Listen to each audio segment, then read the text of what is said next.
Good morning dear students. प्यारे बच्चों, आज हम कक्षा 12 के छात्रों को इंग्लिश पोइट्री की दूसरी कविता द ट्रू ब्यूटी को पढ़ाने के लिए उपस्थित हैं। प्यारे बच्चों, द ट्रू ब्यूटी ये कविता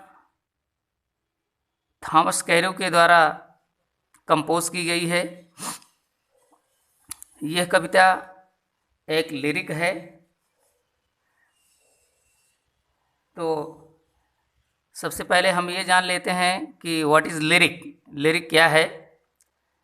it is a short subjective poem which produces the poet's strong personal feelings।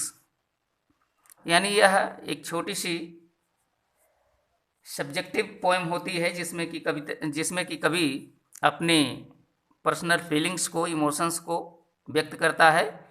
तो इस कविता में भी कवि अपनी पर्सनल इमोशंस को व्यक्त किया है। थॉमस कैरो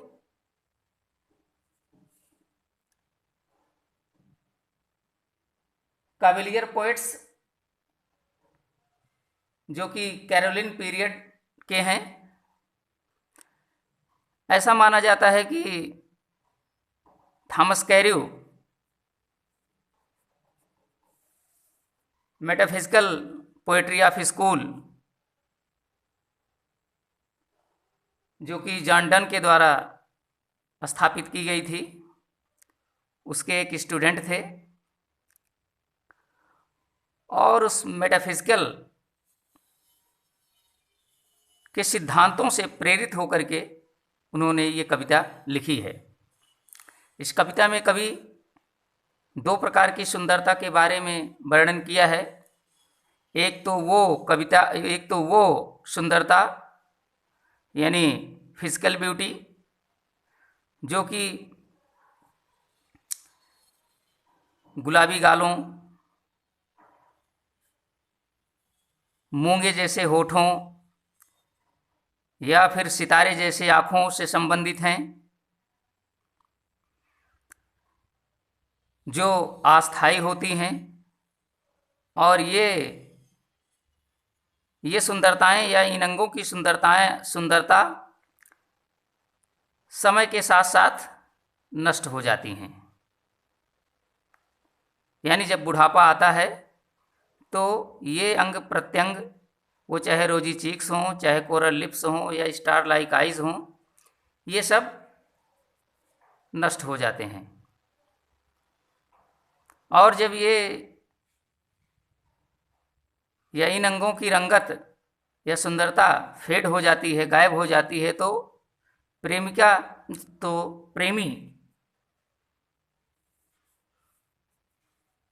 का प्रेम भी धीरे धीरे गायब होने लगता है। यानी वो अपनी प्रेमिका से फिर प्रेम नहीं करता है। तो ये शारीरिक सौंदर्य की विशेषता है। लेकिन दूसरी तरफ बच्चों, कवि थॉमस कैरो स्पिरिचुअल ब्यूटी को ग्लोरीफाई करता है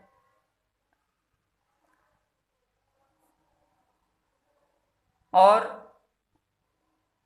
वो कहता है कि जो स्पिरिचुअल ब्यूटी है वो हमारे मन से संबंधित होती है, अर्थात smooth and steadfast mind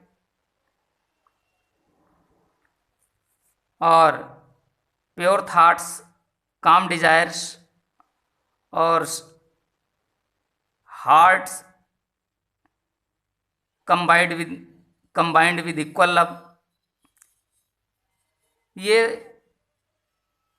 सुंदरताएं permanent होती हैं, ये कभी मरती नहीं हैं, ये कभी क्षीण नहीं होती हैं। तो कभी हमें इन्हीं सुंदरताओं के पीछे भागने के लिए प्रेरित करता है या इन्हीं सुंदरताओं को अपनाने की प्रेरणा देता है। ये सुंदरताएं हमारे शरीर से रिलेटेड नहीं होती हैं, बल्कि हमारे मन से संबंधित होती हैं। तो प्यारे बच्चों, सुंदरता हमेशा मन की होती है, तन की नहीं होती है। और जिस व्यक्ति का विचार स्थिर होता है, शुद्ध विचार होता है, शांत इच्छाएं होती हैं और समान प्रेम से जुड़ा हुआ हृदय होता है, उसकी सुंदरता कभी क्षीण नहीं होती है। उसके मरने के बाद भी उसके गुणों का बखान किया जाता है, प्रशंसा की जाती है। तो इसलिए कवि कहता है कि जहाँ ये सारी सुंदरताएं नहीं हैं, यानी जहाँ smooth and steadfast mind, gentle thoughts and काम डिजायर्स, ये सारी सुंदरताएं नहीं हैं, हम ऐसे गुलाबी गालों से या मूंगे जैसे होठों से या सितारों जैसी आँखों से घड़ा करता हूँ। तो ये रहा कविता का सारांश। तो आइए बच्चों, अब हम देखते हैं कि ये कविता, इस कविता में राइमिंग स्कीम क्या है, इसमें क्या फिगर्स ऑफ स्पीच प्रयोग किए गए हैं। तो आइए देखते हैं। ये कविता 2 स्टेंजास की बनी है और प्रत्येक स्टेंजा 6 लाइंस का बना हुआ है। और इसकी जो राइमिंग स्कीम है, या हम उसको देख लेते हैं। देखिए बच्चों, यहाँ राइमिंग स्कीम क्या है। राइमिंग स्कीम का मतलब है, rhyming scheme is the arrangement of rhyming words. Rhyming scheme is the arrangement of rhyming words at the end of lines. यानी लाइन के अंत में जो राइमिंग वर्ड होते हैं, तुकबंदी के शब्द होते हैं, उन्हीं को हम राइमिंग स्कीम कहते हैं। तो देखिए, ही दैट लव्स ए रोजी चीक, यहाँ देखिए लास्ट में चीक है। दूसरी लाइन में देखिए एडमायर्स है, तो चीक जो है एडमायर से राइम नहीं कर रहा है, तो तीसरी लाइन में आ जाते हैं यहाँ सीक, चीक और सीक, यानी चीक जो है किससे राइम कर रहा है, सीक से। और फिर देखते हैं एडमायर्स है तो फायर्स से राइम कर रहा है। और फिर आगे देखते हैं 5वीं लाइन डी के, ना तो ये चीक से राइम कर रहा है, ना एडमायर से राइम कर रहा है, ये इसका डी के और डी के अवे, यानी ये डी के अवे, ये दोनों लाइनें राइम कर रही हैं। तो अब हम जब राइमिंग वर्ड लिखते हैं या राइम लिखते हैं, तो वो हम ए से, अल्फ़ाबेट ए से शुरू करते हैं। तो चीक जो है ए, देख लीजिए ये ए है, और यहाँ देखिए चीक सीक, ये भी ए हो गया। और फिर अब हम अगली लाइन में फायर्स डी के अवे, ये नहीं मिल रहे हैं, इनकी राइमिंग नहीं हो रही है। तो हम दूसरा देखते हैं एडमायर्स, ये बी हो गया। और फिर यहाँ फायर्स, एडमायर्स फायर्स, यहाँ भी बी हो गया। अब आता है अब डी के। अब यहाँ ना तो ये ए से राइम कर रहा है ना बी से, तो अब इसका अलग हो गया है पैटर्न। तो ये हो गया सी और ये भी हो गया सी। तो जिस आर्डर में बच्चों ये राइमिंग अल्फ़ाबेट्स लिखे गए हैं, उसी आर्डर में ये राइमिंग स्कीम हो जाएगी। तो देखिए जैसे ए बी सी, तो इसकी जो राइमिंग स्कीम हुई ए बी सी, इस तरह से इसकी राइमिंग स्कीम हो गई। और दूसरे स्टेंजा में हम देख लेते हैं। यहाँ देखिए माइंड और कंबाइंड, तो यहाँ भी देखिए माइंड जो है ए से और कंबाइंड भी ए से ही राइम कर रहा है। यहाँ डिज़ायर्स देखिए, डिज़ायर्स दूसरी लाइन में माइंड से नहीं राइम कर रहा है, तो हम इसको बी कर देंगे, अलग नाम दे देंगे। यहाँ डिज़ायर्स, यहाँ फायर्स, ये भी बी हो गया। और हम 5वीं और 6वीं लाइन को देखते हैं, डिस्पाइस और आइस। तो डिस्पाइस ना तो माइंड से राइम कर रहा है, ना डिज़ायर से राइम कर रहा है, तो इसको हम अलग नाम दे दिए सी और ये सी। तो इसकी भी वही सेम राइमिंग स्कीम हुई, यानी ए बी सी। तो इसमें जो राइमिंग स्कीम हुई वो हुई ए बी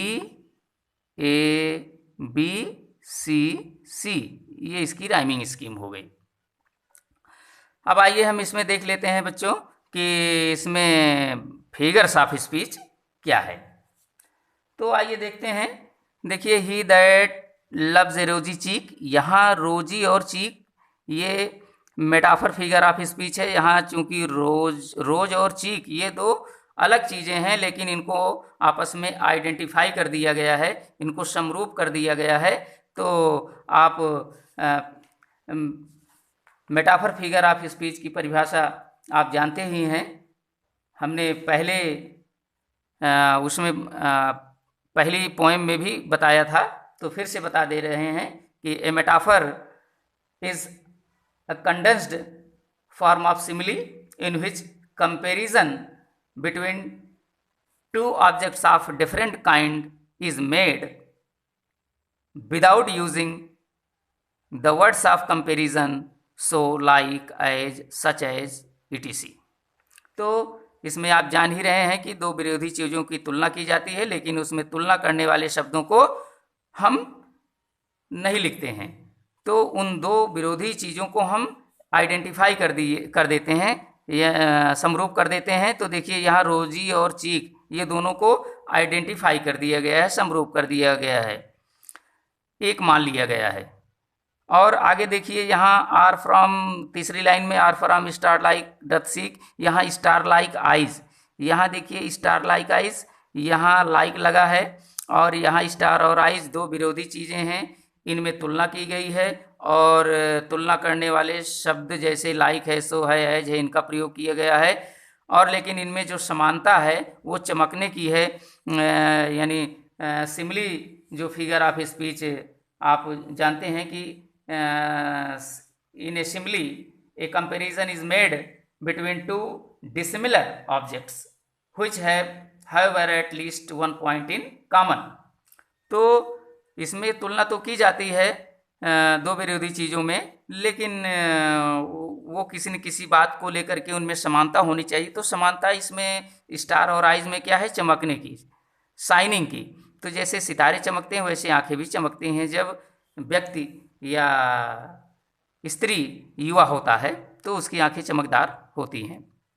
अब यहाँ देखिए अगली लाइन में fuel to maintain his fire. अब यहाँ भी मेटाफर फिगर ऑफ स्पीच है, फ्यूल टू फायर, यहाँ फ्यूल एंड फायर देखिए। अब उसके बाद अगली लाइन में देखिए as old time makes this decay, यहाँ पर्सनिफिकेशन फिगर ऑफ स्पीच है। यहाँ जो है ओल्ड टाइम ये एब्स्ट्रैक्ट आइडिया है, और यहाँ मेक्स दीज डीके यानी इन चीज़ों को नष्ट कर देता है, यानी नष्ट करने का काम कोई इंसान करता है, न कि वस्तु करती है। लेकिन यहाँ यह एब्स्ट्रैक्ट आइडिया करती है, तो यहाँ एब्स्ट्रैक्ट आइडिया को ही पर्सनिफाइड कर दिया गया है। तो यहाँ पर्सनिफिकेशन फिगर ऑफ स्पीच हुआ। यहाँ देखिए एज ओल्ड टाइम मेज दीज डीके, तो यहाँ जो है पर्सनिफिकेशन फिगर ऑफ स्पीच हुआ।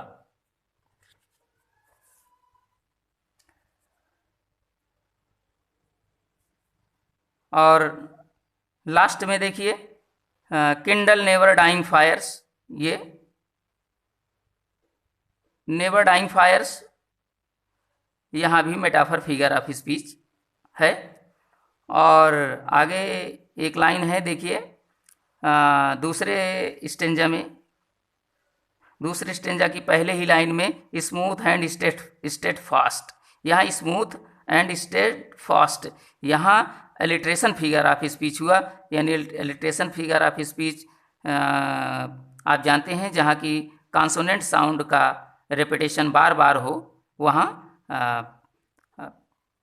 एलिट्रेशन फिगर ऑफ स्पीच हुआ। तो यहाँ स्मूथ में सा साउंड यानी यस साउंड का, यानी सा यस का रिपीटेशन हो रहा है, यानी सा साउंड का रिपीटेशन हुआ है, स्मूथ में सा और स्टेट फास्ट में भी सा साउंड का रिपीटेशन हो रहा है, इसलिए यहाँ एलिट्रेशन फिगर ऑफ स्पीच हुआ। तो प्यारे बच्चों, हम आशा करते हैं कि आप इस कविता का सारांश और इस कविता में लिटरेरी डिवाइसेस क्या प्रयोग की गई हैं और इसकी राइमिंग स्कीम्स क्या हैं, ये सब आपके समझ में आ गया होगा। अब हम इस कविता का अर्थ हिंदी में अगले वीडियो में अपलोड करेंगे। और एक बात आपसे कहना चाहते हैं बच्चों कि यदि ये वीडियो आपको पसंद आई हो तो आप ज़रूर